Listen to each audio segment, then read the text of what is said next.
Предложения руки и сердца, спортивные открытия, трудовые успехи, новые знакомства и море эмоций. Все это и не только на всероссийском слете студенческих стройотрядов в Якутске. В год 50-летия движения в Якутии, столице республики, впервые приняла более 2000 бойцов, командиров и комиссаров студенческих стройотрядов со всей страны. О том, как это было, расскажет Марианна Кутукова.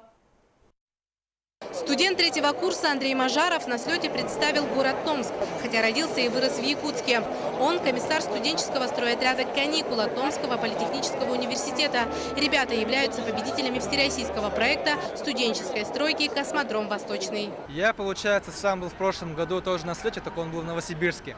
И когда узнал, что следующий слет будет в Якутии, то я, конечно же, очень обрадовался. То, что Якутия стала принимать у себя слет, это очень большое и колоссальное вложение в развитие стройотрядов Якутии. Для участия в слете в Якутск приехали более 1300 участников из 74 регионов России. Кто-то приехал в Якутию впервые, а кому-то уже здесь удалось поработать.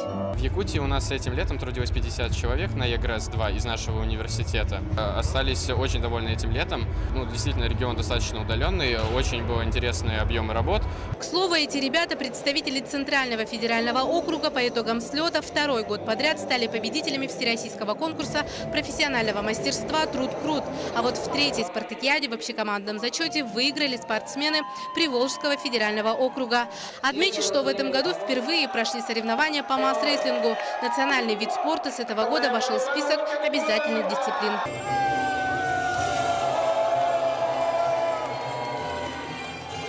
Самым ярким событием слета стало открытие памятника. В России это 10-я по счету скульптурная композиция, посвященная бойцам студотрядов.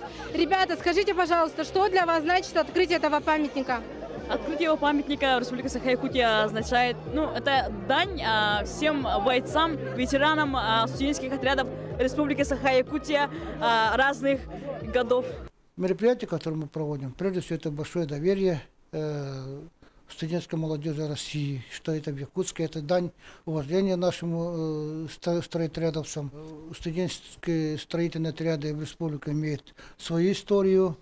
Каждым годом, последние годы, набирают свой оборот студенческие отряды. Они решают много вопросов, которые связаны прежде всего с решением экономических задач, притом не только в пределах Республики Саха-Якутия. Это мой уже третий слет по счету, но могу сказать, что Якутия на самом деле очень сильно впечатлила организацией, площадками. Если сравнивать с другими слетами, то очень сильно впечатлило само открытие, то, что показали именно культуру Якутии.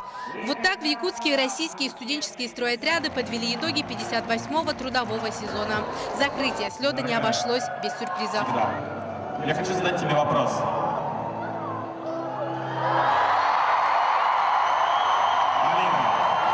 Алина, ты выйдешь за меня? Да. Она сказала да! Российским студенческим отрядам уруй! Уруй! Уруй!